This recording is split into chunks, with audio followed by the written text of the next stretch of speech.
Well, here it is. It's Monday. My computer actually worked this time, unlike the last time you and I attempted to do one of these podcasty things, whatever the heck we're calling this. So thank you for coming back and hanging out with me again. I do apologize for whatever weird thing happened last time we tried to do this. I'm still trying to figure out what my computer was dealing with. I don't have any idea. It's always a lot of fun when even Apple's like, yeah, we don't know. We don't know. I don't know what to tell you.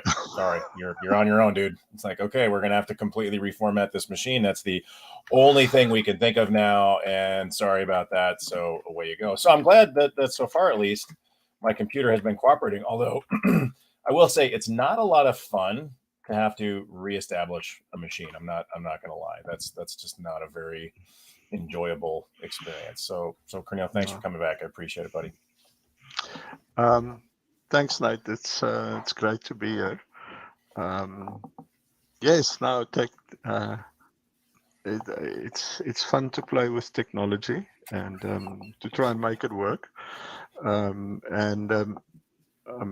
there's this classic one where if you listen to somebody debugging something and it's like, how does this work? And then, okay, how did this ever work? Yeah. But I mean, that's the nature of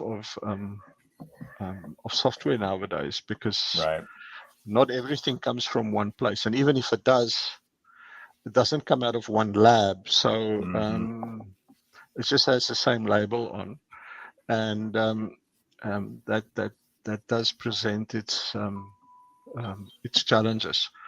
So it's fun and games, but that's the world we've chosen to live in. That's true. And, that's true. We have no one to blame but ourselves. But I still enjoy it. I love the challenges. I love to try and make sense of it. I love going up and down the stack, and even stepping away and watching it from a distance. I don't find many people that do that. A lot of people focus on their area. But I mean, I've been involved from the embedded space, where I had the smallest was a chip that could accept 1,024 instructions, and it had a 4-byte stack and 32 bytes of memory, and 3 or 4 we liked it. And I mean, to make that thing work was just a wonderful challenge. And and it had to be timing was critical, because it was communicating with another one. We were clever enough to decide to use the exact chip on the other side, because that made things a bit easier for communication, and it had to be wireless, which is another interesting thing. So I've played there, and anything up to mainframes. I wrote algol code on a mainframe in the early 90s, trying to simulate OO. But then there was a bunch of guys involved, and I think Ugly Snap can relate to that one. Fuel, I believe, has done some Cobalt, if he's willing to admit that. So good afternoon, good evening, Fuel, and I should also say good afternoon to Glenn, who's hanging out with us. So appreciate that. Glenn. So I know what Glenn would say.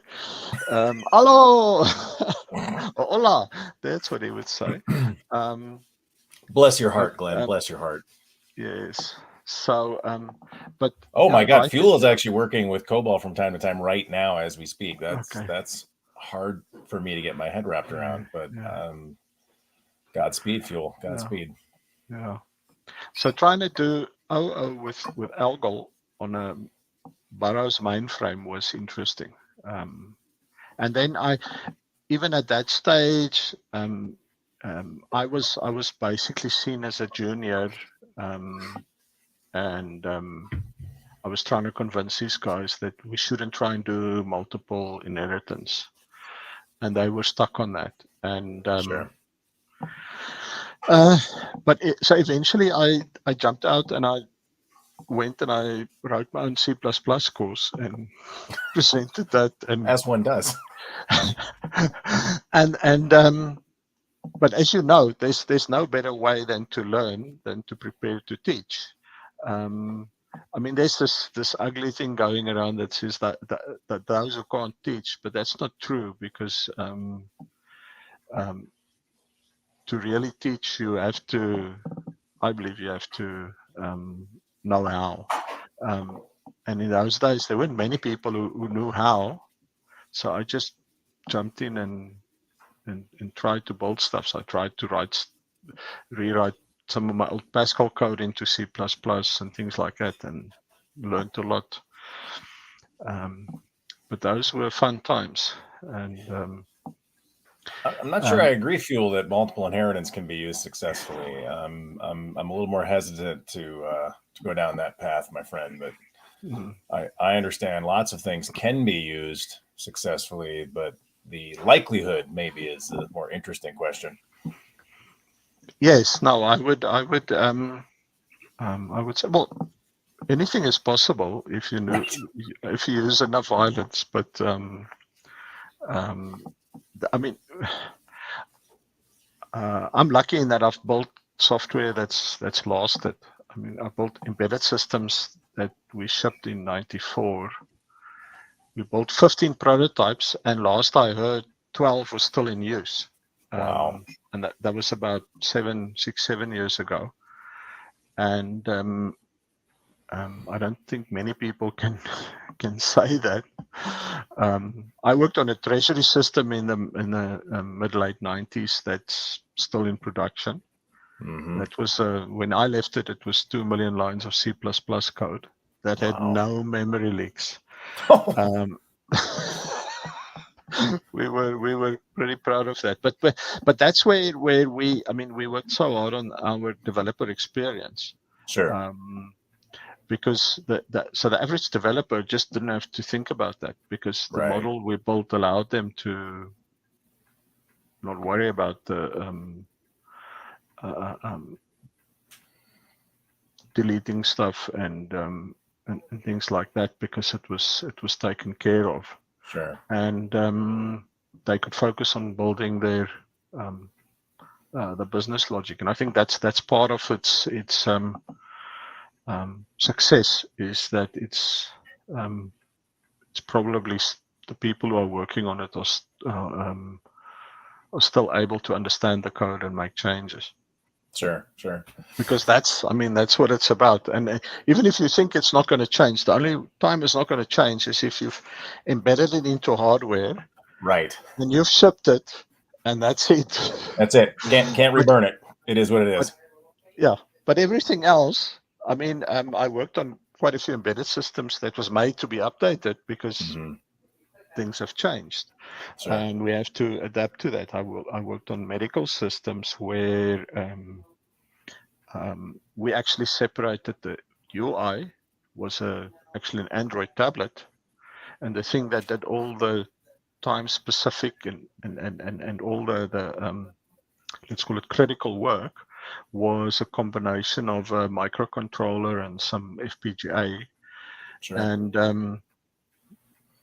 that thing was qualified by itself. So sure. It went through all the radiation testing and all that stuff, and locked down. So we could update the UI and improve it without requalifying anything, because sure. we weren't touching that, and we could prove that. And that was basically my only real Android work. It was sure. Medical UI, and the first person I saw it was like, this looks like Star Trek's user interface, because I went black background and because I'm colorblind, so I don't choose the colors. So I went with yellow on black and then a few other colors, but everybody liked it. So all right. Well,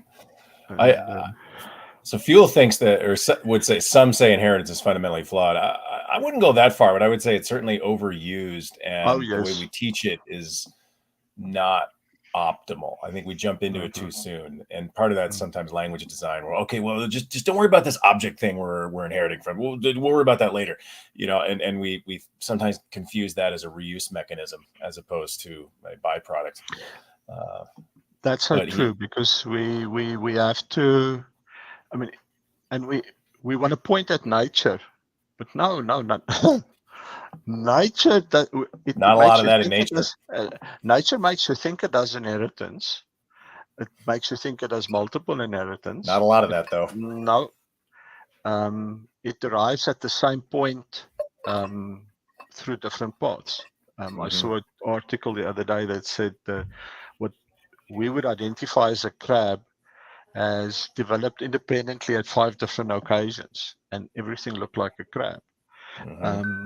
There's a extinct thylacine, which is the if you first glance you would think it's a dog, but I mean it went extinct in Tasmania, but it was what do they call those, marsupial, and it had no genetic. I mean, the genetics it shares with the dog, I think probably intersects at something that still lives in the sea, or far back. But the body shape, everything makes you think it's a dog. So that shape you see is a function of much more than just inheritance. Right. And they're shaped by the environment, and we are. Sure. But we also know that we're shaped by genetics. There's this nature versus nurture battle going on, and it's not a battle. It's just let's figure it out, because it's in fact the best thing I read on that was from an economist who did a literature study on based on a lot of twin studies, and came around and said nurture goes only so far. In other words, you can give your kids all these activities, and all you are going to end up with is a stressful life and sad kids that may end up in a good school, but by the time they're 30, they're going to be the same place in their lives as the other kid who had maybe one after school activity that they enjoyed, and they have a better relationship with their parents because their parents went and sat down with them and spent time with them instead of playing taxi driver. But what he also said is that if you don't have enough nurture, so there is a baseline, because below that you're causing damage. And that's what we need to understand and communicate and plan for, because that's what society should be doing, is making sure nobody's below that that baseline. Well, hi Simon, thanks for joining us. Appreciate that. Well, so we had a couple things in here from Fuel I wanted to drive into as well. So the idea that software developers are an opinionated bunch, you could say that. I strongly opinionated bunch, and I think you're absolutely right that for every opinion there's someone who has a counter opinion, and now I don't know if we want to go so far as to say thus Twitter is justified or not. I mean, who knows? But I hear where you're coming from there. It is very clear that there's lots of things that we can get into some very passionate debates about, and some of them are actually important. I mean, some of them not so much. Well, there's an easy answer. We all know it. It depends. It depends. I use it all the time. I taught my grad students that on day one of my architecture class last fall. Hey, folks, the answer to every question this semester is it depends. And that cohort launched onto that immediately. It's the nature of the beast. So to your point, I mean, yeah, C++, you can have memory leaks, or you cannot. That doesn't mean the language is good or bad. It's just a tool. And so I think this is interesting, talking about where memory leaks are a concern, and there's decent tools, but you got to make sure that the code is actually tested and that we've looked for those. So yes, Glenn, it depends. I really need to get the T-shirt made that says "It depends" on it, because one of my friends has one of those, and I definitely need to get that for sure. So Fuel's opinions are also fact. Got it. Okay, that makes sense. I think many of us feel the same way, Fuel, to be honest with you, that my opinion is closer to law, as just an opinion, but yeah, 100%. So I think when you get to the point where you realize that your opinion is subject to, on the one hand, misinterpretation, because you're always trying to communicate it, and people can misunderstand it. But you also could be wrong. If you're aware of those two, then you can make your life and other people's lives quite a lot easier. Right. Some things take a bit longer because it needs an interaction. And that's another thing about software that's so different from other disciplines. I mean, I've got a good friend. It was his birthday yesterday, and I've known him since the start of high school. In South Africa, we just have primary school and high school, so you do 7 years in the one and 5 years in the other. Okay. So we've known each other for 44 years now, and he's a civil engineer. So everything he works with is he can apply physics and math, and he can model stuff, and he can make a drawing, and another human can look at it and they can translate that. But when we build software, it's so difficult to explain what you want without building it. Yeah. Many times it's just easier to just write the code and say, this is what I want. Okay, we're done. But that interaction in discovering, and I think that's what agile should be about. If people want to ask what agile is about, it's about converging on the real truth, the requirements, what's the domain, what it is that we're doing, clarifying that understanding. I had the opportunity a few years ago to work with a client who had never been in a position where they had to specify the requirements for software. Really?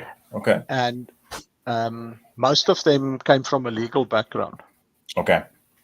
So they are, you would think, are used to framing their thoughts in a unambiguous and concise way. But and it was very difficult for them to actually deal with the fact that no, you're ambiguous, because they believed they were not ambiguous.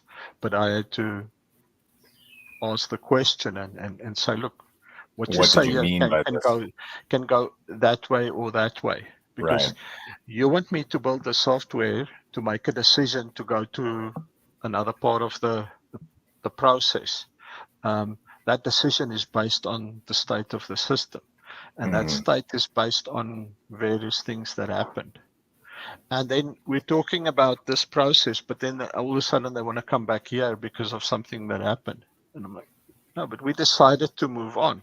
So you have to understand that when you build a business process, if you want this ability to just jump around, you have to understand that there's going to be a lot of ambiguity and potential problems, because some people think we're over here and no, we're over there. This is not a court case with a judge who's putting up his hand and saying objection. You've got a customer that you cannot see who's not saying objection. He's hitting the keyboard with his head, and he is frustrated. He doesn't, because you're not allowing him to proceed because you don't understand the state. We have to clarify that thing.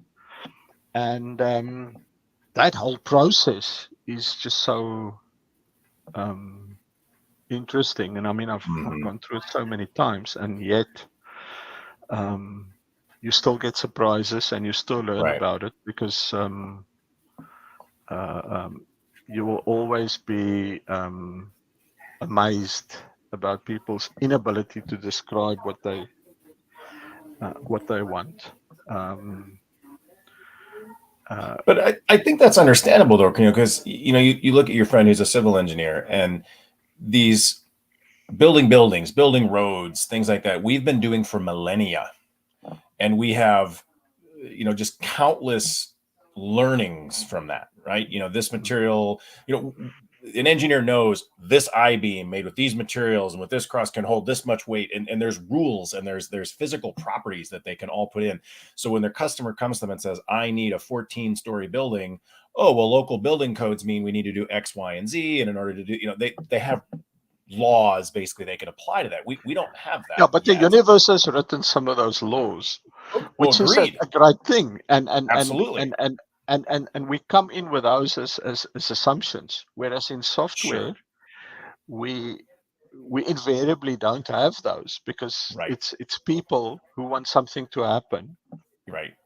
And they don't bring the same discipline. Those same laws don't apply. You have to account for idiots. You have to account for psychopaths. You have to account for the average person. You have to account for the whole realm of accessibility. There's so many things that bring in a challenge that and people just, oh no, I've got this idea. I'll give you 10% to build this thing. And I think, no, my friend, your idea isn't worth nothing without execution. Have you ever thought about all these things? And people just don't realize what goes into building something that somebody can use, for sure. Who's never met the team, who hasn't had formal training to use it. And yeah, I can quickly order a car to take me somewhere. Now, previously, I would have to pick up a phone, speak to somebody, and the house interaction costs a lot more. And they don't scale the same way. But they can deal with these little ambiguities, these little changes.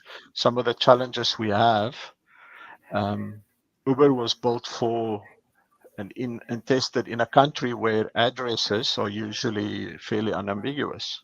Sure.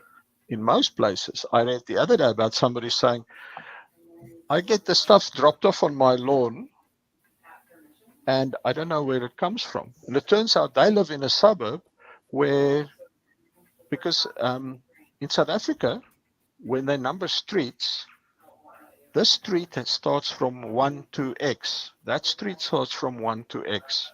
Whereas, as I understand it, in most suburbs in the US, they build a suburb and the numbers just increase up through the whole suburb. So that number that you put in the address is unique to that suburb, not just that street. So yeah, we have cases where I've got a street that ends on the one side of our complex and continues on the other side. And there's the same numbers occur on both sides. Our complex has a set of unique numbers that doesn't exist on any map. Sure. Uber doesn't allow me to add a comment when I book the ride. I have to sit and watch, and when the guy comes online, then I have to tell him, when you get to the gate, you must ask for this number. Otherwise, he won't meet me. So yeah, I mean, I've seen that situation where a road will change when in fact, my son's school, it's in one city, but you drive through another city to get there. So on one part of the road, I don't even remember what it's called, but then once you get to a school, it's got a different name. It's the same road, but because you cross from one city to another, different name now. Really? But it's the same road. No, so there's these things in the real world that humans deal with that. Right. And we can deal with. We figure it out. Software can't do that. No. I mean, so when people, I mean, there's this whole conversation, let me call it that, going on about AI. No, these things aren't. So I'm sorry, they aren't intelligent. They're artificial, but they're not intelligent, because intelligence is the ability to drive around down the road and see the Right. numbers change, and oh, and the car doesn't blow up. right. And you just deal with it. Whereas, I mean, I look at my dog. I can walk down into the kitchen, and I'm working in the kitchen, and I turn around unexpectedly, and the dog's under my feet, Yes. and I step on him. Yep. And the dog understands that I wasn't trying to hurt him. Right. That dog's intelligent, okay? Right. Because it knows that I wasn't trying to hurt him, and I say sorry, and he gives me a certain kind of look that says, I forgive you. And he stays within a centimeter of my feet. He's just there all the time. If they can model something that mimics a house pet to that extent, maybe then they're onto something. But sure, if we think that language is the only measure, it's a right. joke, because language is just a side effect of what we're doing. We're sitting here having a conversation, and afterwards you can look at the transcript. But that transcript doesn't tell you anything about who we really are, or what our faces did during the conversation. Whereas a dog would know more about that, because they can listen to the voice and understand the tone, the body language. Oh, this tone is means I'm in trouble. And so we're so far away from anything that resembles intelligence. Right. I did research a few years ago to try and put together a system to mark tests, because the company I worked for had a division that was building an educational tool. So the math was easy, because math you can do in the form of multiple choice, or you can actually ask them to build an expression that gets evaluated. But if you want somebody to write a short essay, or even 3 words as an answer, to mark that is actually very challenging.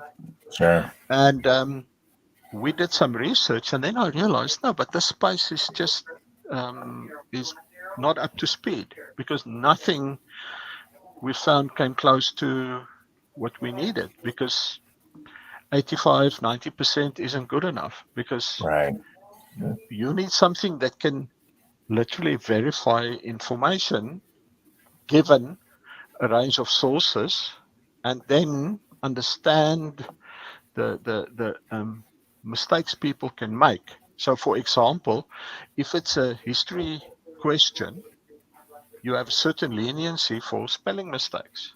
Right. And for grammatical errors, you have to deal with those to get to, okay, this is a valid answer and it's worth so much. And even the best language models cannot do that.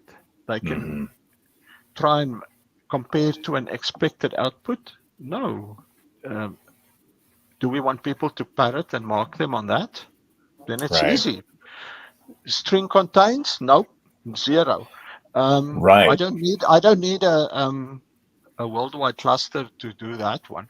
Right. So, well, but I think this is kind of what we were talking about before, and Phil made this comment about having like flexible requirements, and I do think part of the challenge in our space, the fact that human beings have been living in buildings again for millennia, starting in caves, and then we started building structures, and so when you ask somebody, if somebody's going to build a house, they already have a notion of what that is, and you've been in homes and you've been in other people's homes, and you start to go, oh, I'd like one of these and I'd like that, and so you kind of have a basis for how to put that together. Software doesn't have any of that, because it's barely been around a human lifespan, barely. But the other thing is the cost of doing a model of the house is nothing compared to the cost of doing the house. Exactly. Whereas the cost of doing the model of the software is a really expensive. very large fraction of the cost of doing the software. In fact, if you do it well, you're done at the same time. Mm-hmm. And then you keep going, because if you stop doing the model, then it becomes out of date. That's why I love building stuff that a chunk of my model gets generated from my software, so that Sure. There's the truth. This part you can trust. When I publish an API, it comes from within my software. And those tools exist, and I love them because they make it easy to keep stuff up to date. And then all you need to do is if the bigger picture adjusts, you need to work on those parts of the model. But it's code as designed. That's the classic Reeves essays from, I don't even want to admit how long ago that was. But, I think the other piece of this is that because software is so new and it's hard for people to really vocalize what they want and need, that's the challenge of what my wife does as a business analyst, what we try to do as engineers, architects, trying to pull that out. Because so much of what really happens in the real world doesn't easily boil down to a formula or this plus this equals that. I spent a fair amount of my career in insurance, and while a lot of that is fairly formulaic, if your house is this big and you're in a flood zone, they've got models for all that. But then there's a whole chunk of insurance that's basically like, we think it's about this. And how do they arrive at that? They don't really know. They just sort of do, and so how do you then pull that out as requirements? So that's where I think some of this disconnect is, Corneil, that they think, because in their mind it's so clear, well, no, this risk we would price at this, and this other risk we price at that. How hard could this be? Yeah, but what rule am I applying there? And they're like, exactly. Well, yes. You just do. Yeah. I can't code that. Now, I had the chance to work on a system. We started in 2007, and it was the front end to an annuity quotation system. So when you retire, you buy an annuity that's going to pay you your retirement. So this thing now has to prepare a quote, and obviously there's different models that can be applied that will determine how this thing will grow, etc. So the company, this insurance company, had built their own calculator and given and specified an interface that we connected to. We built the front end to collect the data and then generate the document after the quotation was calculated, and then present that, etc. And then over time, they added changes, and the rate of change started slowing down to the extent that we were sitting there twiddling thumbs waiting for them to get ready. So I at one point said, why is this taking so long? No, but the actuarial students writing the code is suffering with the old code. I'm like, okay. And the old code was written in Visual Basic. So now there's so many red flags because actuarial student writing code in Visual Basic, and it's not their code. So I said, well, why don't you let us rewrite this engine for you? So that, and we know what kind of things change, and we design for that. And we, so they said, but you're not an actuary. How are you going to do this? It's no, it's math. You write down the math, I implement the math. You give me reference data, and I test against the reference data. Simple. So I managed to convince them, and we went in production a month earlier than my estimate, which was easy because I took my original, multiplied it by pi, and and that worked. But and happy Pi Day to you as well. It was a lovely experience because it was all this math, and it was test-driven development, and guess what? We discovered errors in their reference model Of because course. I said they wanted me to reverse engineer their test spreadsheet. And I was like, no, I'm not going to do that because then we end up with the same mistakes. And they were like, no, but what mistakes? I said, no, Right. look, you have a document that is your, they call it their basis document that the actuaries sign off. There's a team of them. You have a spreadsheet that acts as the reference that you do the models in. Fine. So you use those two to produce your produce reference data, which is basically a set of inputs and expected outputs and a line for each permutation. And I write a test that can execute that. And if there's a problem, we dig in and we figure out what the error is.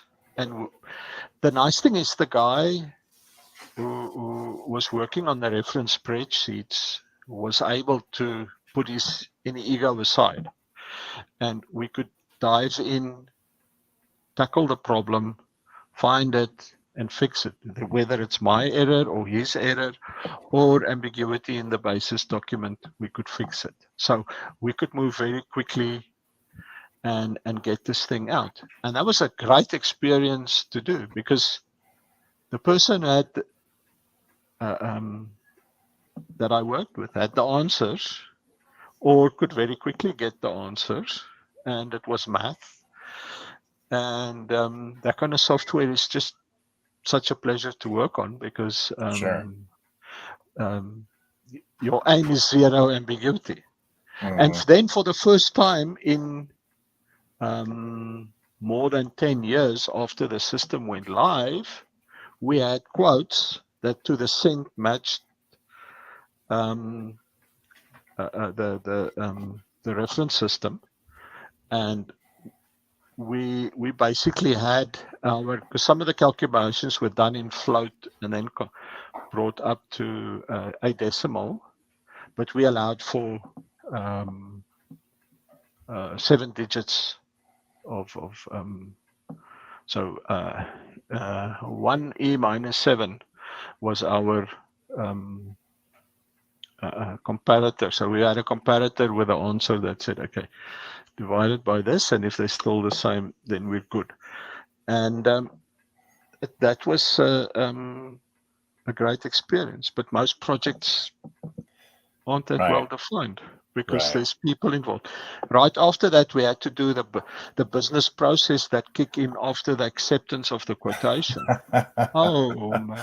And now it's and we managed to boil it down now to the ambiguity comes this out. desk. No, this desk does this. That desk does that. That desk does that. And we're going to move from that desk to that desk to.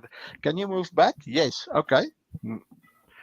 And we just built that in, and we had the document generation, and I could actually change their template and regenerate the document, and that thing's in, and everybody is happy because we looked for all the potential, going back, changing the mind, but the quote that's accepted doesn't change. Those numbers don't change, and it has to go through the process in a certain time. Otherwise, it's dead and you have to start again. So everybody is aware of that. The clock is ticking.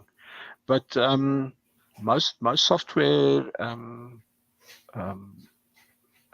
gets murky. Very quickly. Well, I know Fuel's being funny here, but now we just ask ChatGPT to write us software, and ChatGPT will deploy it for us. And yes. I think it's funny when we talk about AI is going to take our jobs.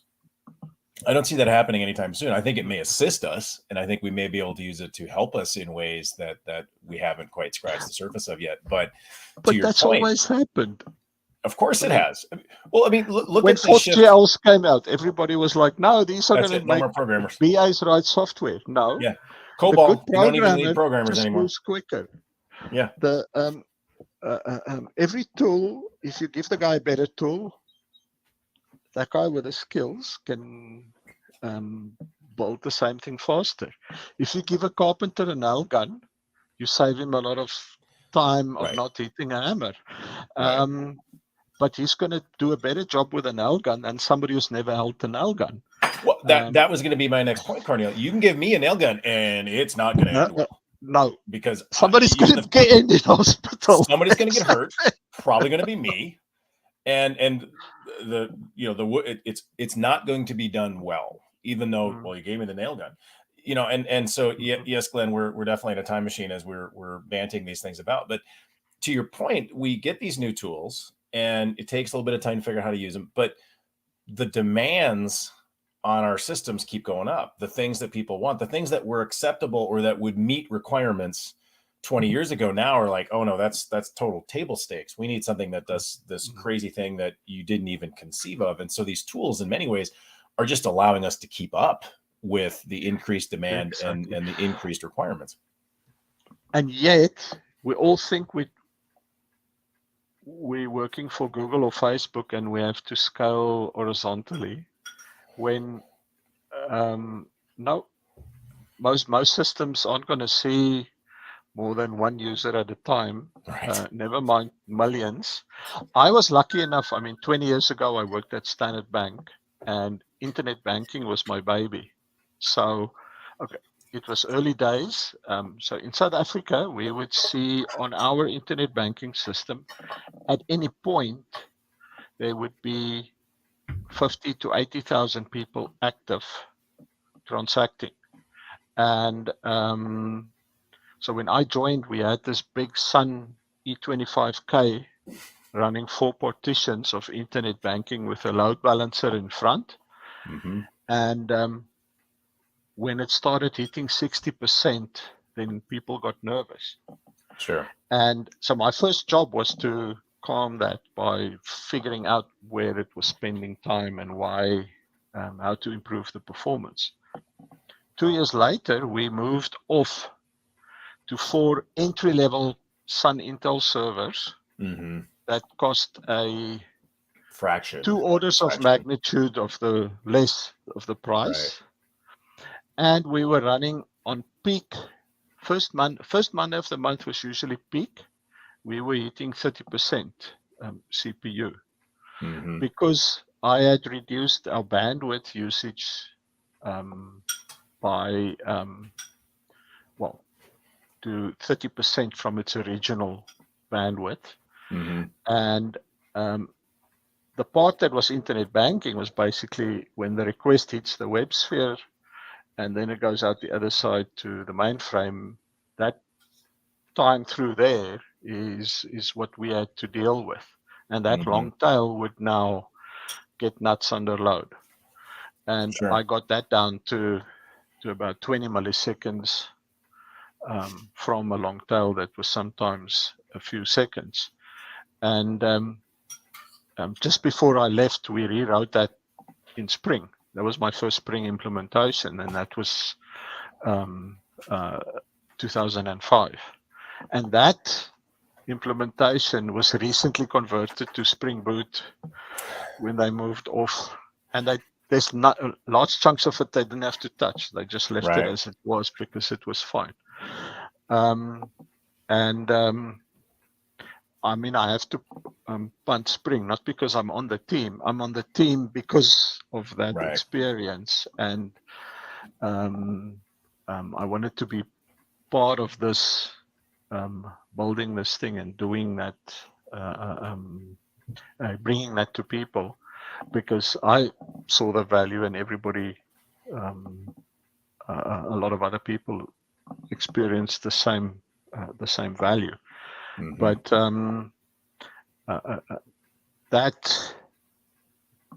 when you tackle a system that's so complex, takes me back to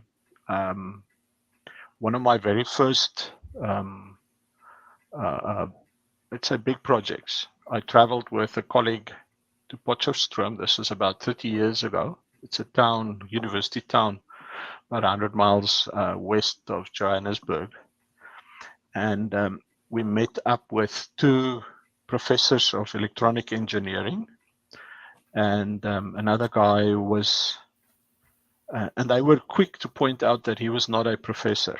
And he was quick to point out that he was not a professor. Okay. He had done his master's in math. He had a master's in statistics. He had a master's in physics, and he had a master's in electronic engineering. And he had completely integrated all that knowledge. And he was just able to do remarkable things. And as part of the initial intro, everybody went, they didn't know me. So who are you? Where do you come from? I'm like, well, I develop software, but adjacent to in electronic engineer embedded systems.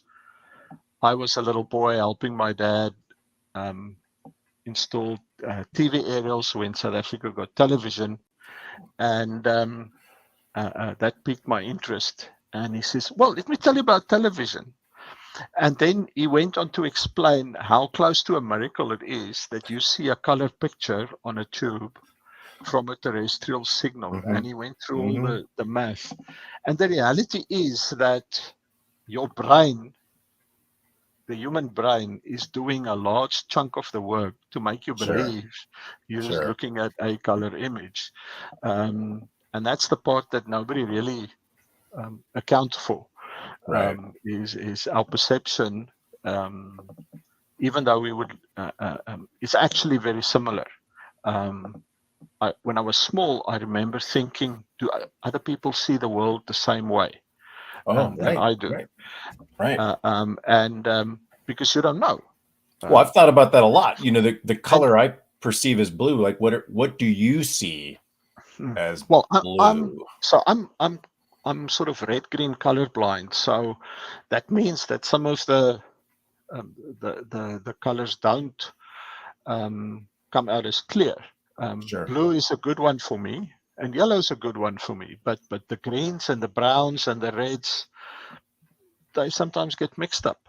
But the side effect is that when I choose combinations, some people have to run to the bathroom and then come back and then delete it and start again. So I always just build software that you can change the colors as you need it. But that experience of him explaining the system stuck with me, because it you realize that there's this complexity and there's this error that keeps creeping in. Now, if you've got this analog system, you can actually model this whole thing, and you can model the math and the physics and everything, and there's the biggest error you can deal with or you can expect. I worked on a system where we had to do a similar thing to figure out this error. So he took us through that process of every component of this design and what the potential error is that we can tolerate, so that we knew and we could say, okay, we've got this this accuracy built in, and this is where timing is critical. But we could all model it in physics. But if you look at a lot of other of business systems, you don't have that, because there's not. It's not about a transfer of a signal. It's a transfer of information. Now, for me, there was always value in having that information typed or subject to a schema. I loved XML. Now people go like, no. So you were the one. We don't need those schemas. Yeah, no, I kept it alive. I was fluent in XSL. I could XSL FO is what I used to create PDF documents. And I was comfortable with that. And the lovely thing is you can intermix these namespaces and schemas. And so you can annotate the model with other stuff. These are things you can't do with JSON or with YAML. It'll just barf.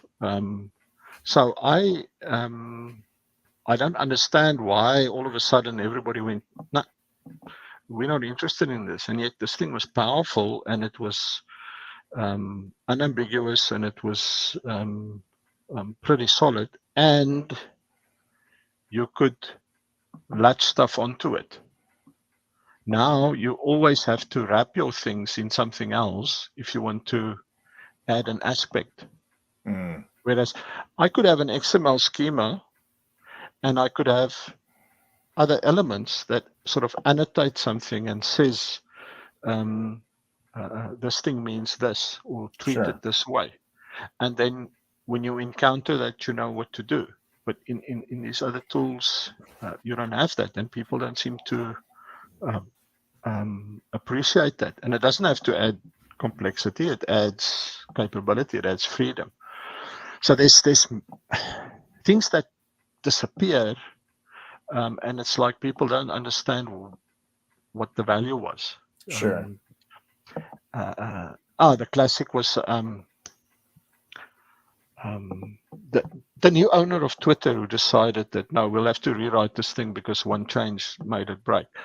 I mean, I only ever heard that from people with little or no experience, right, and not having spent time to understand something, because that's the easiest mistake you can make, is to say, no, I don't understand it. We're going to let's just rewrite this thing. And man, that's a very expensive proposition, because most software doesn't come cheap. Well, unless you let ChatGPT do everything, and then you have to do it again and again and again until you happen to have it right. And if that's before the heat death of the universe, then you're lucky, because it seems to fall off at about 80-90% accuracy for most things, and that's not good enough. That's not where software lives. No, your customers want all of it, right? And I think, to your point, the challenge with the rewrite is always the fact that the existing software that's been around for 2 years, 10 years, 20 years has had patch on top of patch on top of patch. And we keep coming back to the reality that there's so much ambiguity in these systems, and there's all these edge cases. You and I were talking in the pre-show that happy path is easy. That's pretty easy to define. It's, well, what should happen if month end also corresponds with a bank holiday? What do we do then? And there's all these weird edge cases that we as human beings just take for granted. If you're driving down the road and there's road construction, well, you just take a different route, and you don't think twice about it. Software can't do that unless we program that other route in, or that it has the ability to discover another route. And I think that's where a lot of these struggles come from, because our customers are just like, well, you just do it. Like, I need to know what to do in that situation. Oh, that'll never happen. Yes, it will. And it did. It hit on this date. We know. You cannot say it will never happen, because it will. And we've all seen that, and sometimes quicker than you think. Yes. Most people hope it's after they leave the company. Right. For the project. This will be somebody else's problem. Yeah.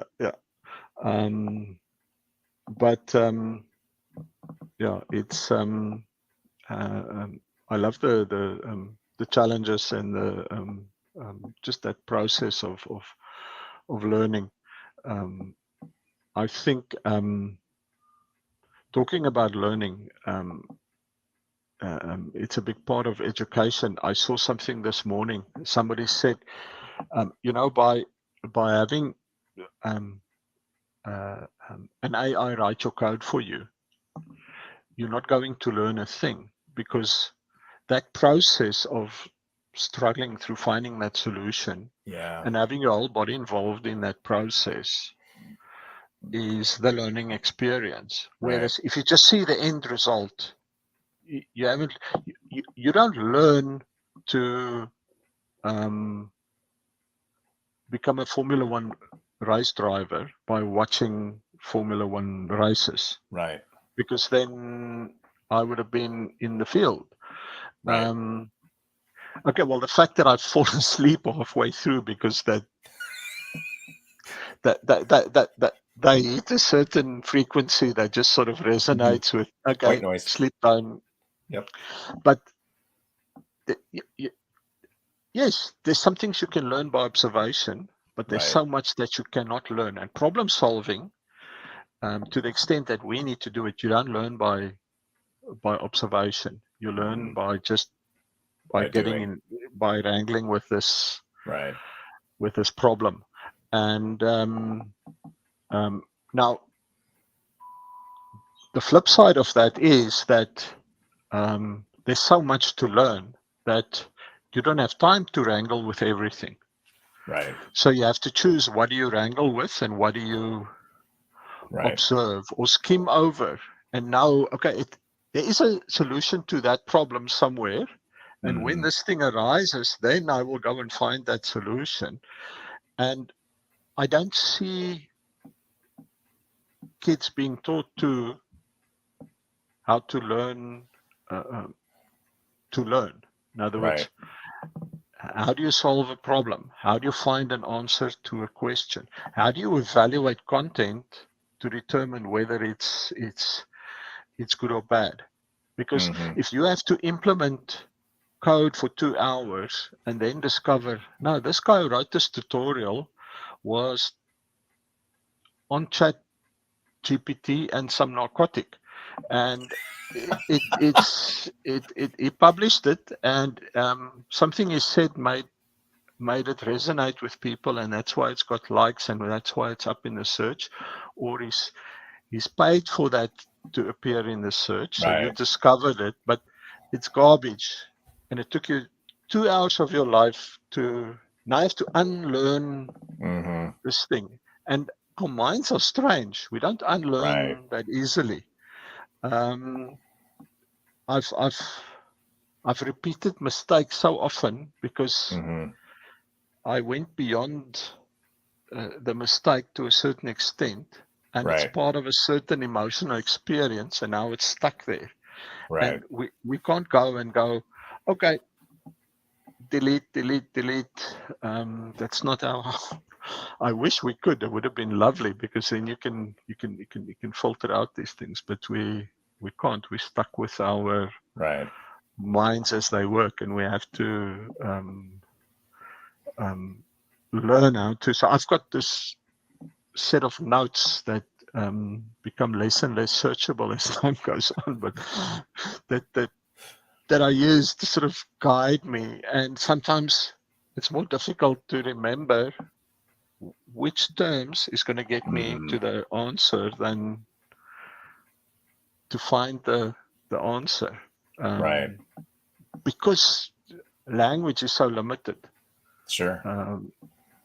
And that's the root of the problem with large language models, is language is limited. How does it, if humans struggle to disambiguate when we're inside of a complex context, how can this thing do it? No, Right. it's not able to do it. Right. It's and that's the main problem with these tools, is they don't know when they're wrong, and they can't tell you they're wrong, which is Right. the bad one. Whereas if you go to an expert, they're very likely to tell you, I don't know, if they don't know. Right. And that's the difference between the expert and the blubbering idiot. Chat GPT has a lot of confidence in itself. Would be the Yes, way to phrase that in my mind. It far doesn't too always much. know that it's inaccurate. And I threw this comment up earlier, but Glenn's absolutely right. That somebody did face it, but it wasn't you. It wasn't somebody in your team, and we didn't have a nice way of sharing that.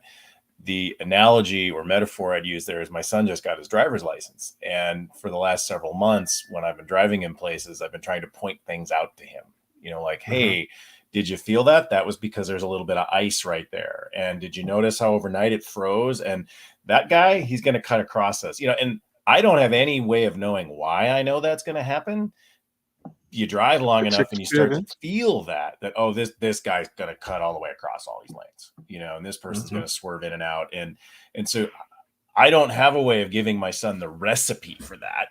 And it's occurring to me now. And it's really hit me square on the face, because on Saturday, for the first time ever, he drove himself to soccer practice and drove himself home. And now you start to confront oh yeah, he's going to be in morning rush hour traffic going to school. Okay, this stuff's about to get real. And you hope that you've given him as many pointers as possible. But then, as my wife and I were talking about the other night, eventually it's like, hey, just got to do it. And so it's like, all right. At least you know that the modern automobile is very, very safe compared to what it used to be. And so chances are that he will survive a mistake. It's got lots of airbags. And yes, and crumple zones and all these nice things. Mm-hmm. I mean, I remember with my son, he was going to a music school at the time, college, and I used to drop him off at somebody who went to the same college and lived halfway there, and then their one of their parents took them the rest of the way. So when he started driving, I paid for a guy to basically teach him the basics. So he had 2 or 3 lessons, and then he had control of the car. So sure. And in South Africa, most vehicles are actually stick shift. So he was capable of driving a stick shift and doing fine. And we and I sat in the passenger seat, and I said, go for it. And it was morning rush hour traffic every day. And that, I mean, he learned so quickly. Right. And I was just trying not to freak out. Right. And calmly point out. But he quickly learned to tell me what he observed, so that I wouldn't freak out, and I would realize, yes, he's noticing that guy doesn't seem like he's going to stop at the intersection or those types of things. And I think he's a great driver today. But that process, there might be some cars that drive themselves around, but I can promise you, I will not get into a car unless it's done 1 million kilometers in South Africa. If it has, without accident, no, then I'll trust it, because we have some terrible statistics to quantify the conditions, but we won't go into that. That's well, and to your point about not being able to predict all these things. So literally, first time my son has driven somewhere by himself without someone else in the car, he comes in the house, he says, wow, people are real idiots. I'm like, what happened? So we have a divided road a few blocks over, and so 2 lanes, divider, 2 lanes. And so eastbound is on one side of the divider, westbound's on the other side of the divider, and it's been that way for years. This is not a new thing. When this development first opened up, it was just a 2 lane, and then they added on. Somebody turned down the wrong way. So he was in the 2 lane westbound, and someone decided they needed to go eastbound and turned straight into him, even though there's big signs that say one way. It's been this way for, again, years. But this person just, I'm going to turn left. And it's like, you can't turn left there. You didn't notice the fact that there is a car coming towards you. You didn't notice the fact that it's a white dashed line. You didn't notice that, and so then you kind of go, well, okay, cool. Like, I guess I'm glad he ran into that. I wouldn't have thought to remind him of that or to tell him that, even though I knew exactly what roads he was going to be on Saturday. So I'm glad it happened to him, and I'm glad he adjusted to it. Then you think, all right, that's not going to be the last one of those you see. There's going to be something else idiotic. And I saw one of those. I was down by the University of Minnesota a few weeks ago, and somebody turned down a one-way the wrong way. And, again, it's like, hello, do you not see the 4 lanes of traffic that are headed straight towards you? It's mind-boggling. But people are like, well, I got to get to where I'm going. Like, there's another way. There's another way. I don't know if it's happened to you, but it's happened to me that I would drive somewhere that I know, and I get there, and then I realize I cannot remember the last half an hour. Sure. 100%. I did manage to navigate traffic safely, but Mhm. it's scary to think that you were somehow on some autopilot Right. because your brain was somewhere else. So, Right. and that probably happens to a lot of people. And then sometimes they make a mistake, or they skip a light, or they turn into the wrong traffic. Right. And when an accident happens, they won't be able to tell you what went wrong, Right. because Right. it's like your brain goes and just Autopilot mode. just get it. I'm gonna delete this part. It's too bad. So we stuck with I don't know what happened. Yeah. And that's why we have insurance. Well, and I mean, to your point, I think everyone has had that experience where they're driving a route that is, say, similar to their daily commute, and their brain just slips into commute mode, and then they forget, no, we're trying to go to this other place, and you just missed the turn. Oh, yeah. That's happened to Or me a few times. I've done that before, where you're cruising like, wait, why did you get on 35W? Oh, yeah, sorry, I was just, zoning out, and it's like, you should have gone 35E. Like, oh, oops. My daughter was, about 5 or 6. I was supposed to drop her off at preschool, but we had moved, and the new house was actually closer to where my office was. And I just got on the ramp, and I was on the highway, and I heard this little voice from me. Are we going in the right direction? Oh! Nope. So we were both late that day, but Uh-huh. she was the one who noticed. Right. This isn't right. This isn't the right direction. But it happens, and Right. Yeah, life is funny. It's funny that way. I need to geek out a bit. I need to tell you about my. I was lucky, so I was old enough and young enough to watch Star Wars when it came out originally. Yep. And at the time, my mother worked for the advertising company that had the account that ran all the a large chunk of ads for the company that was the main distributor. There were 2 movie distributors. So she had basically this ticket book full of comps. So nice. School holidays, I would go with her to the office, walk up to the cinema, and just hand over the book and watch whatever. That's and then awesome. We had friends. My sister is 4 years younger than me, and we had these friends. So a boy and a girl. He was a year older than me, and his sister was my sister's age. And I told him about this new movie. They must come and watch it with us. So I can't remember if it was a weekend, but it was probably a school holiday, and we went to go and watch it. And I was sitting sort of in the middle. He was on my right-hand side, and I think it was my sister and then his sister, something like that, lined up. And we were in the 5th row from the front, because I knew that spot was the best sound in the cinema.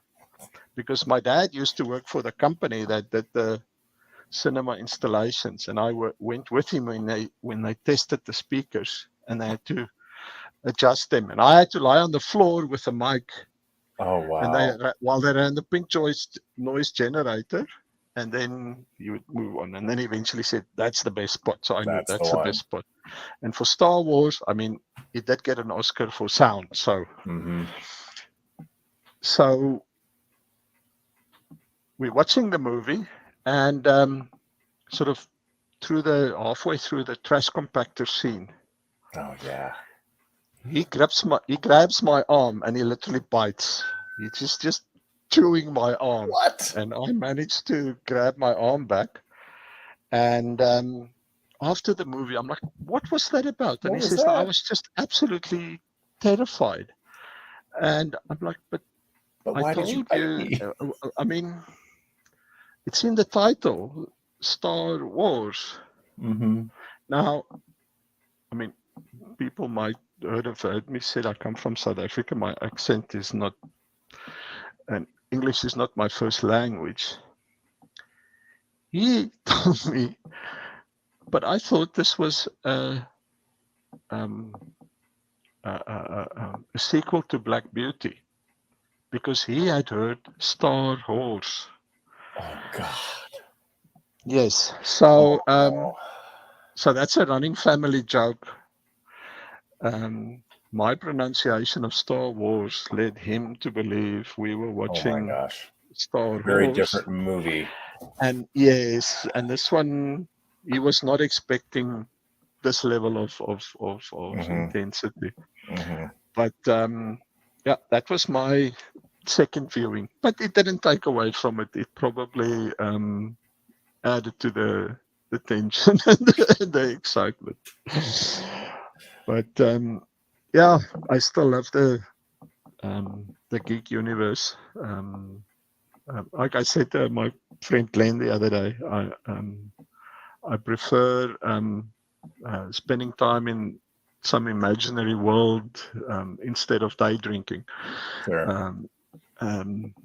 It's just as difficult to stop then, but you don't have the hangover afterwards. Right. Well, it depends Right. on how much you binge. So, Well, that's fair. That's a fair point. That's a fair point. Yeah, Glenn's agreeing with you in a big way. So I'm with yeah. you there too, Glenn. It's we're chatting about this in the pre-show, but I did add to my little collection of Star Oh, Warsy lovely. things. I've got my little Yoda guy sitting here on my desk, so my desk accoutrement is growing, as they say. But that was an interesting thing. And when we were at Disney recently, and it's so fascinating to see how they've woven that Star Wars universe in. And we were talking a bit on the pre-show too, along with the not just the new movies, but all the new shows that they've brought along to really just blast out this universe. And I think that's just so fascinating. In fact, I was talking with somebody last week about that, just how I'm delighted we've moved beyond the one storytelling mechanism of a 2-ish hour movie. Having these 8 to 12 episodic, maybe one season, maybe multi-season, sort of a big movie, to me has just been a fascinating way to see them expand out, these universes and give us even more to geek out about. I think that's really cool. Yes, and they've chosen a group of people to work on it who really love and Right. respect the world. In fact, I think they respect it more than George did because he really went in different ways that. So for me, the first time when midichlorians came up, I was like, oh no. Right. So now it's a disease. Really, that wasn't. You didn't need to go there. Right. But it was whereas these guys have gone a different route. It's about characters and experiences, and a lot of the characters and their motivations are relatable in a sense and real in a sense.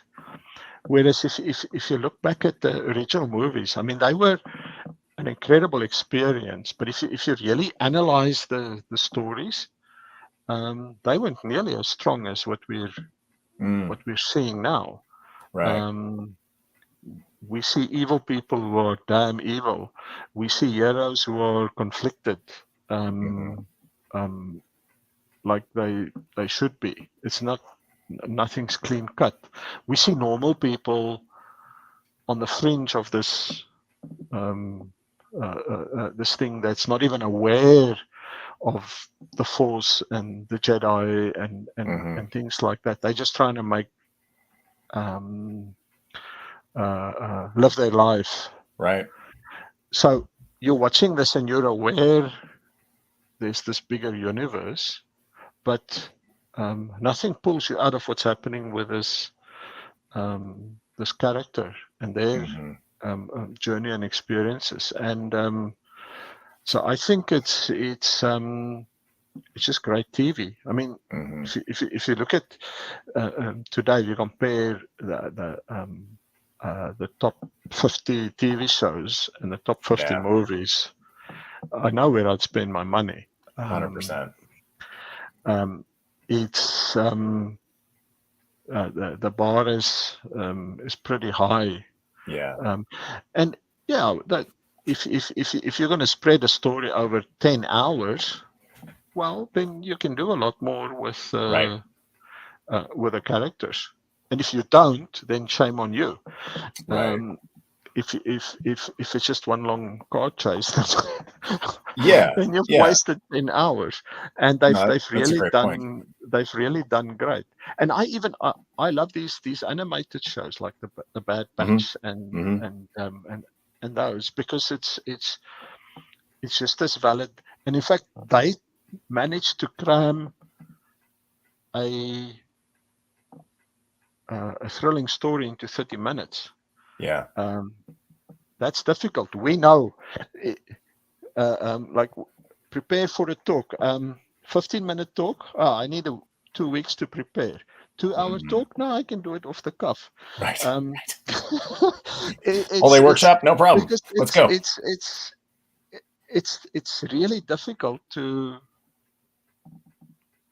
package a good story into short time. I mean, if we had to have a meaningful conversation in 15 minutes, we would have had to prepare up front, because it takes time. Now we've had over an hour, and we've covered interesting topics, but and people have learned a bit more about us, right? And that's about as much as you can expect. That's why I love doing talks. Is about and all I try to do is to introduce something interesting, because I don't feel that in a 45-minute talk you can do much more than, here's something. You can look at it this way, and let's look at it this way, and here's a blue one, but I'm not going to show you 5 things, right?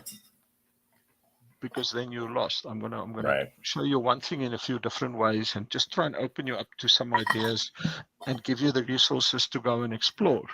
Because I can't teach you much in 45 minutes. I can discuss an idea in that time.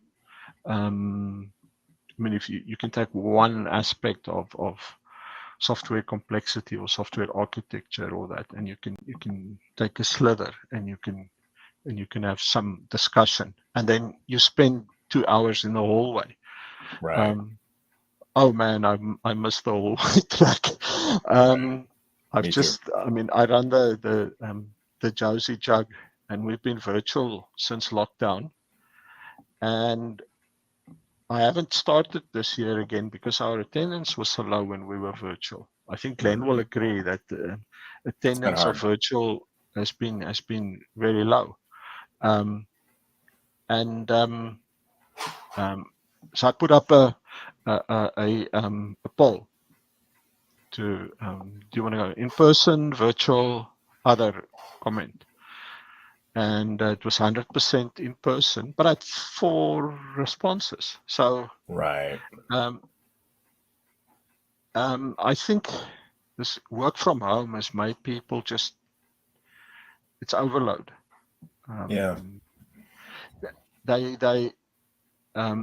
They don't want to spend the day at home and then get in the car and go somewhere.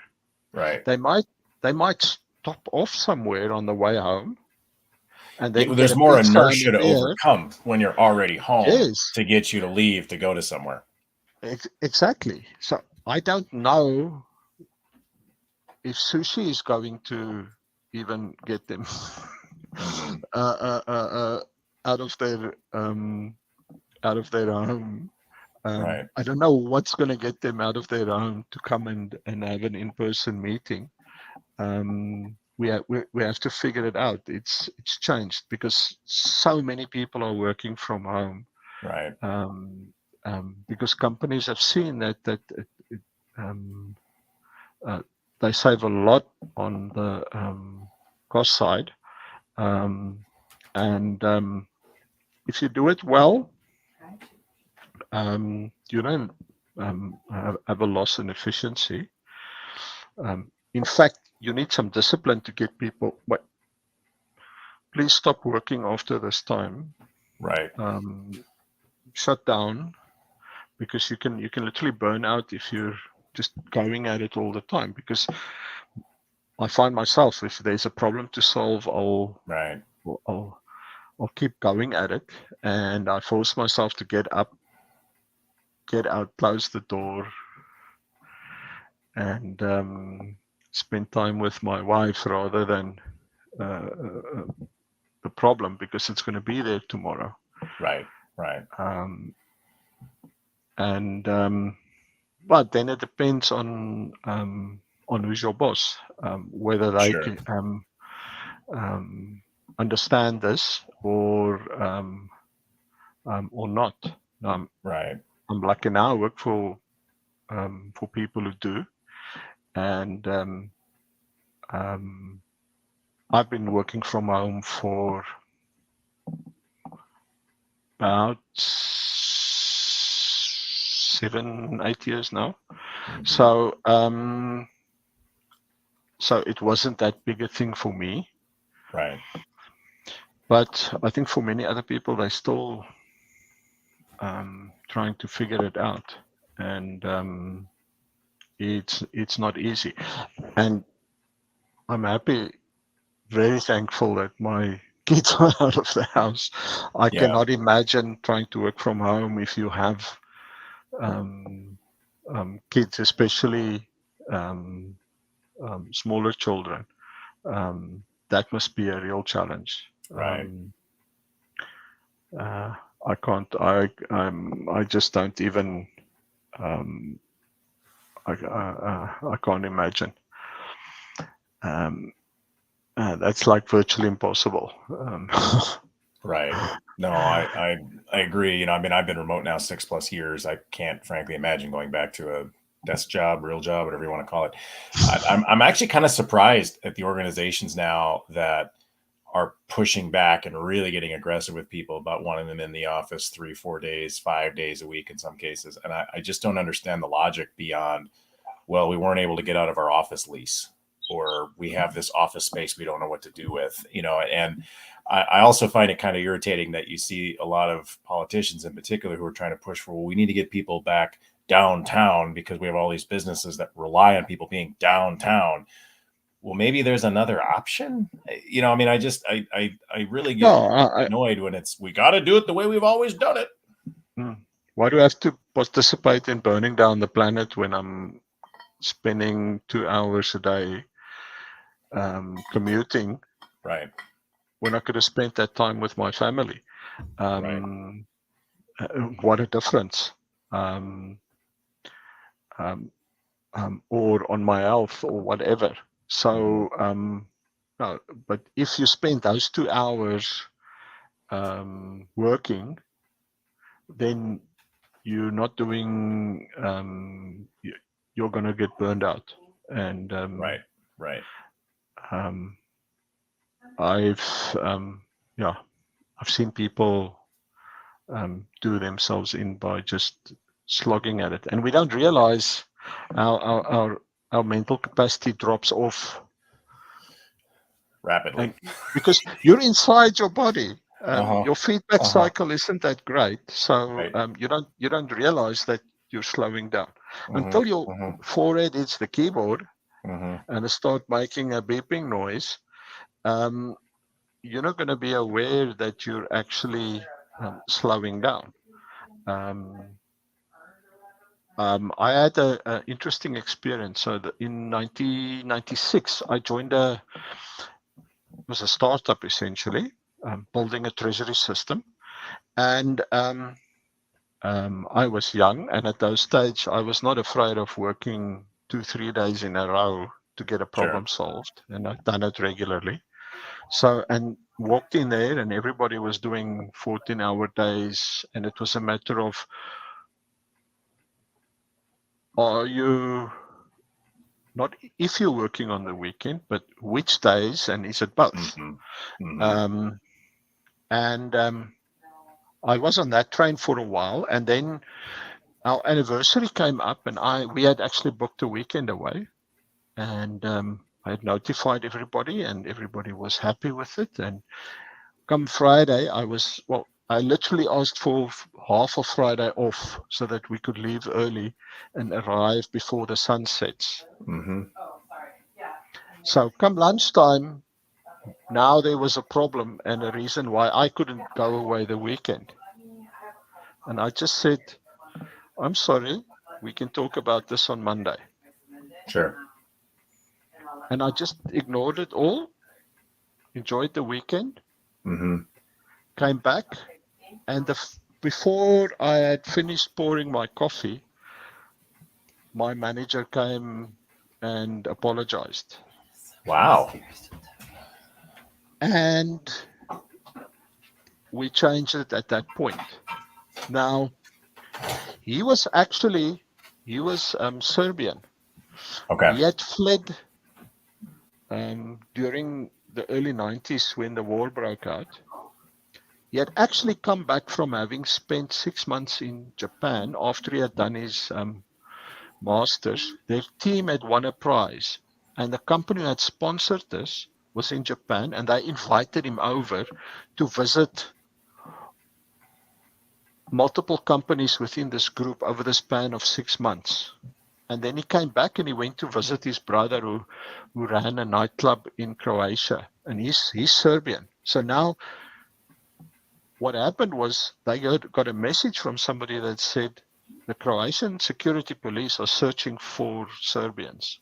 So his brother took the money that was in the cash register, and they fled in the night across to Italy. Wow. And they got there, refugees, and they basically flipped a coin whether they were coming to South Africa or Canada. And then they came to South Africa. And then, but as part of he had actually done his master's in math. But he had learned to program as a side effect of, very few people who do their masters in math don't need to learn to program. So he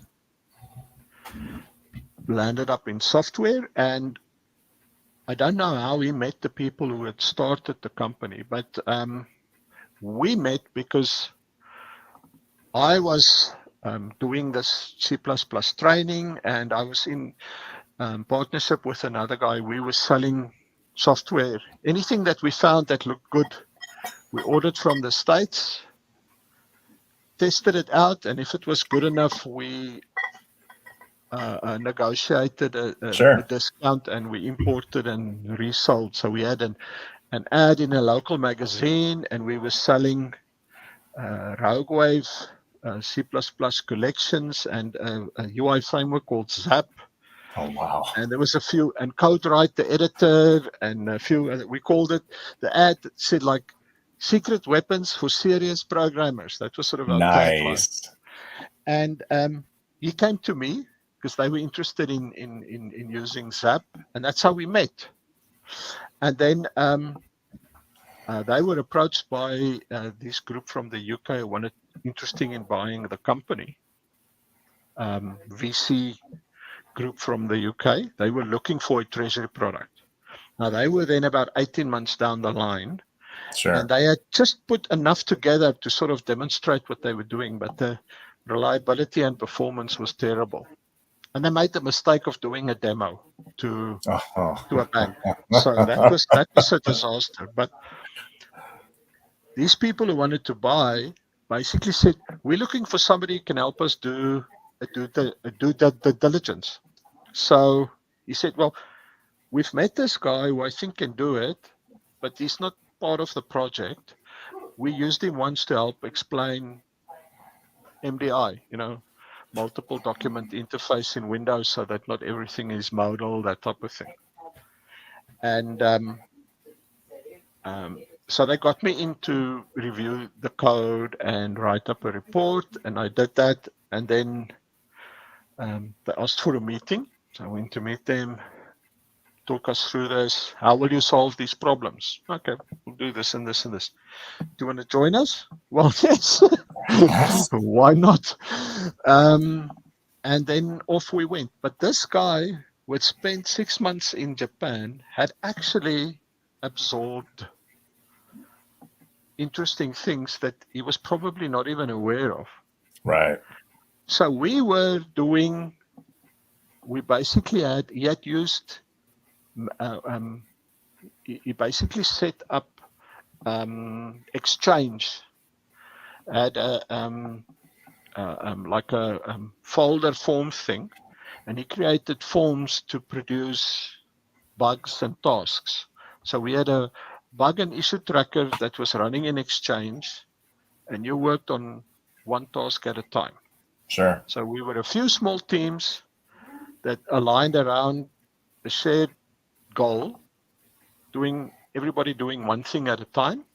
And if somebody got stuck, we helped each other. Mhm. And my first job was to create the central build and automate the testing and the release process. And I mean, we did crazy things. We built our own ORM, we built our own IPC, and that thing went live 18 months later with no memory leaks. The client was happy with the performance, and that thing's still in production. That's And crazy. I look back now and I realize we were running Kanban Sure. in an agile way. And because we had limited work in progress, people were talking to each other. Across the teams, we were aligning daily. Everybody knew who had some dependency on each other in some way. Right. And you managed that. It was responsibility both ways. And we were able to get things done in a remarkable time. If I look back and I see similar scale stuff nowadays, they're not operating at the same rate. So that was an incredible learning experience, being part of that that group, and then eventually I built my first Java project there, which happened to have been an integration tool that's also still in production.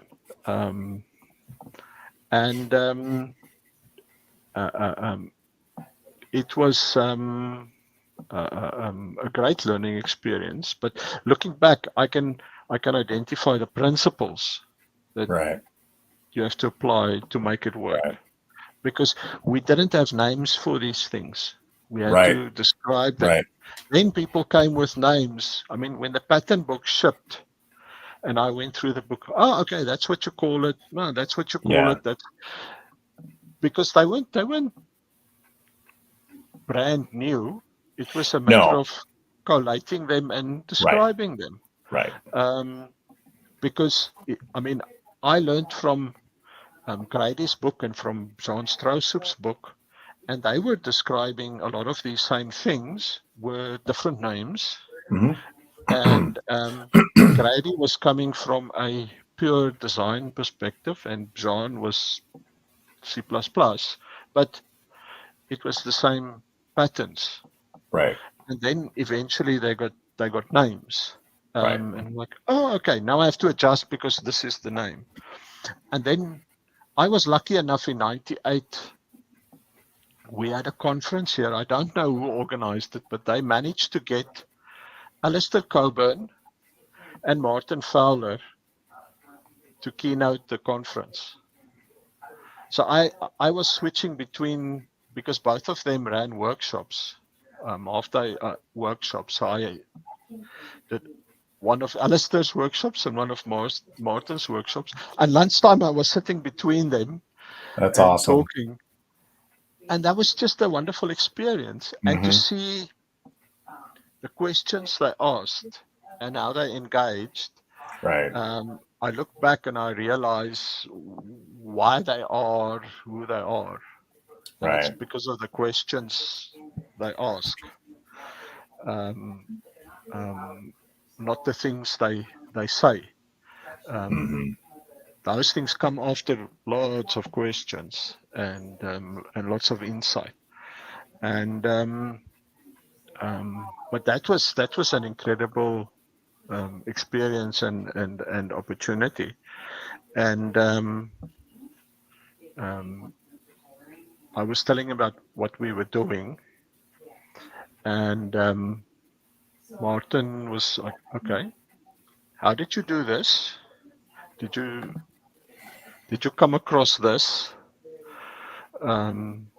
Those types of questions that you would expect, because he'd already seen it all, and he was now probing the edges and filling up holes. Right. And but that was a very interesting experience. And I was very lucky. As I say, I don't know who organized it, but they pulled off a a great one there with having the two of them at the same conference. And it was a great learning experience. But yes, and I look back and I can see so many things that the same principles still apply. Right. Well, and that kind of brings us full circle to where we started, where, there are these rules, principles, whatever you want to call it, in how you build a house. And we figured that out after building lots and lots and lots of houses. And we are gradually starting to figure that out in our space, and I think if you, kind of scrolling back here a little bit, I know Fuel made this comment about, GDPR and having more regulations like that. And I think they're probably right that eventually we'll have more of that, and I feel like that's been one of our challenges in this space, is that because we're so new at this, we're still kind of figuring it out, and we keep kind of inventing new tools, and then they keep asking us to do more complicated things, rinse, repeat. And, I think that give us another couple thousand years, we'll be really good at this, but we are starting to see that. True. And I do think that's one of those interesting aspects of software, because we're sort of constantly minting a bunch of new people who don't have that combined experience. They don't realize that, this is like this thing we did 30 years ago. Just has a different name. And the interesting thing is we're stuck in largely imperative development, which is the system will do this and this and this and this, when in reality you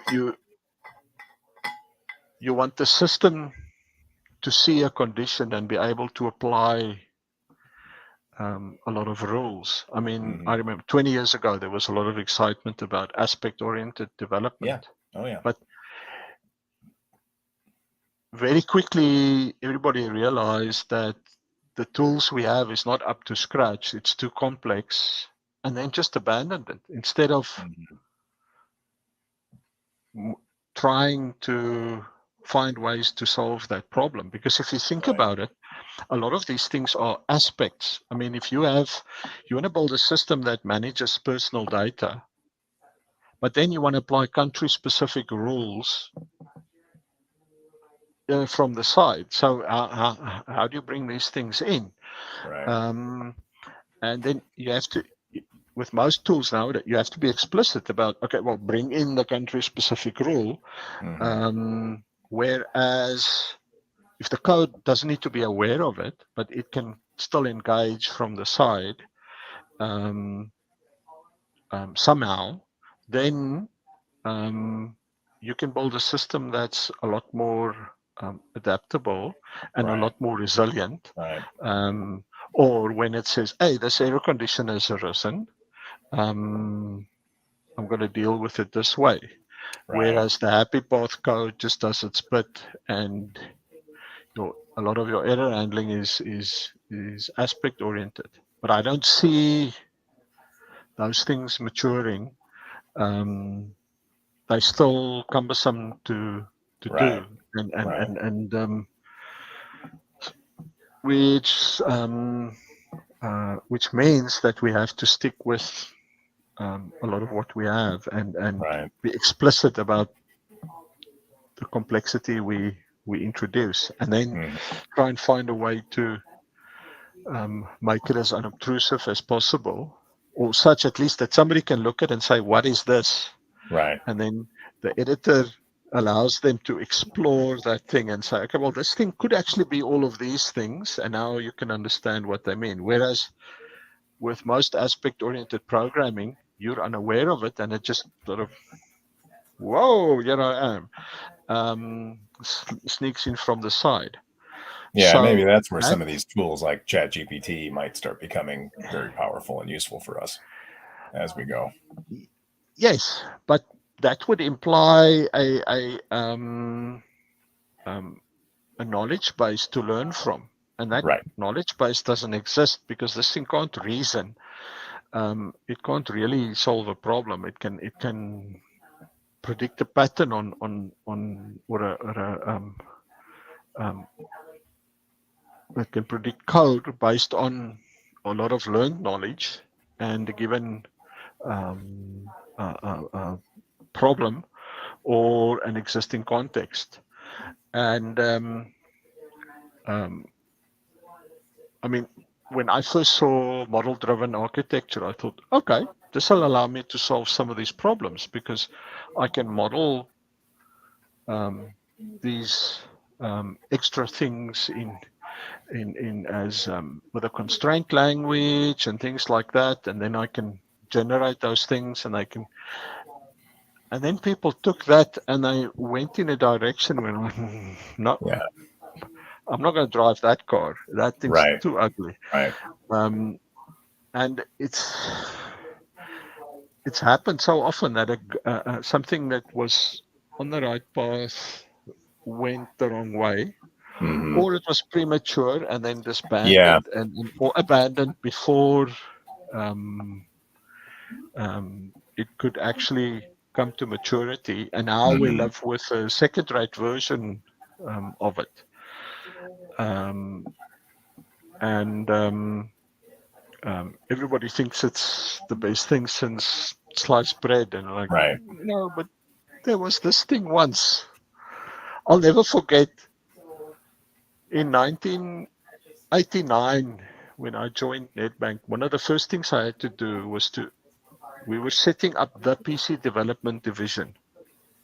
They had previously farmed out their development of the teller software to a company, and they ran that on Burroughs B25s in the branches. And it was like here's a device that does these things, and it wasn't a general purpose PC. So now they wanted to move to PCs.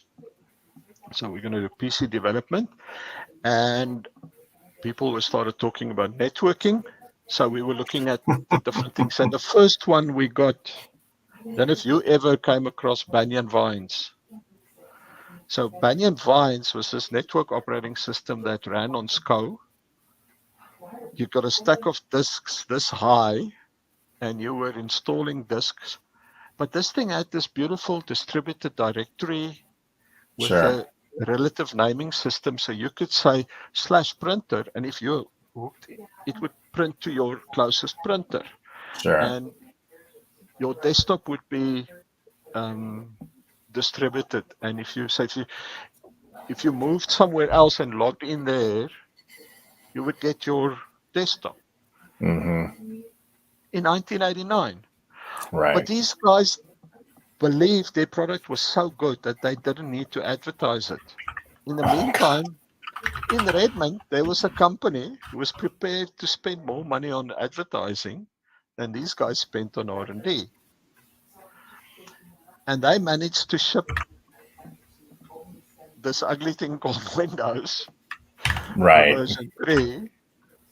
And when they added their own networking to it, Banyan Vines disappeared because Right. nobody had heard of them because they didn't bother to spend a cent on advertising. Right. And they became obsolete when technically they had something wonderful. Right. Yeah, it reminds me of the mother of all demos, where a lot of these things that we take for granted, or today we're like, oh, this is so futuristic. It's like, yeah, no, some of this stuff was demoed back in the '60s, and it seems endemic in this industry to take something we've done before and rename it and pretend no one's ever done anything like it before. I remember a talk a guy did. I think it was in the early 90s, but he walks on stage and he's dressed like that stereotypical IBM programmer with dark pants and a short sleeve white shirt with a pocket protector and pens and a tie. Sure. And he starts talking about these concepts, and we're like, oh, I know this. But then he gives you the history lesson of where it actually started. Right. And it was a wonderful talk. And it's the kind of thing you need to watch every few years, because it keeps staying relevant. And the problem is that a smaller and smaller and smaller chunk of the audience appreciates it, because they got no idea what the hell this guy's talking about, because his references are now history, which he points out as current. So you basically need to redo it for today. Right. But it all goes back, and it goes way back. It's turtles all the way down. Well, Corneil, I'm pretty sure this is now officially my longest episode ever. And just doing a quick look at the clock, I know it's late for you, man. I did not intend to keep you this late. No, I've got, my closest colleague actually lives in Austin, Texas. So we sometimes catch up this time of day. So there's a few times a week when my days end at this time. So that's why I seem awake. It's an illusion, but I can maintain it for long enough. But this was a great experience. Thank you for inviting me, Nate. And thanks for joining, man. I appreciate it. I am very hopeful that the current visa and immigration process will allow me to visit VMware Explore in August, because last time the waiting time for an appointment was 5 months. It's now to 2 months and a week or so. So I'm hoping that this time I can get a visa in time. All right. And once I've got it, it's valid for 10 years. So then there's no obstacles. So now it's just a matter of got to get that visa, baby. Getting the wheels of bureaucracy going, and maybe then we'll meet in Vegas. I hope so. It's been a long time since you and I've been in the same meet space. So fingers crossed that happens later this year. Yes, no, it's 4 years since you guys visited us, and you were in and out so quickly. I know. It was a pretty short trip. Yeah, I didn't even get to go and show you the cheapest, best sushi in the world. We've got a place where you can eat as much as you like on a Sunday for $10. Wow, that's crazy. You will crawl out, I can promise you. That's crazy. Yeah, that's the one thing we've got going for us. We've got the best value for money when it comes to food. I don't think there's anybody that beats us. There might be little pockets here and there, but overall, I think that's what we have going for us. If we have electricity. Well, I very much enjoyed this. I do hope at some point I get to come back to your part of the world, because it was definitely a lot of fun, and I enjoyed Cape Town tremendously. So I'm that'll happen. But fingers crossed for August, and I'll be back next week with Layla. Layla codes it. will be my guest. I think we're going to go a little earlier because she's in the UK. So we're going to try to do something that's a little earlier in the day for her. I heard something about she doesn't like being hangry. So I'm trying to be as accommodating as possible. So we'll probably be at least an hour or two earlier next week. But Corneil, man, thank you so much, man. I really appreciate your time. This was much more than I needed from you today. So thank you, man. It's very generous. And again, thanks a lot. And thanks person. to everybody for joining us. And hope to see you all in person. And everybody be safe and go well. Awesome. We'll see everybody next week. Cheers.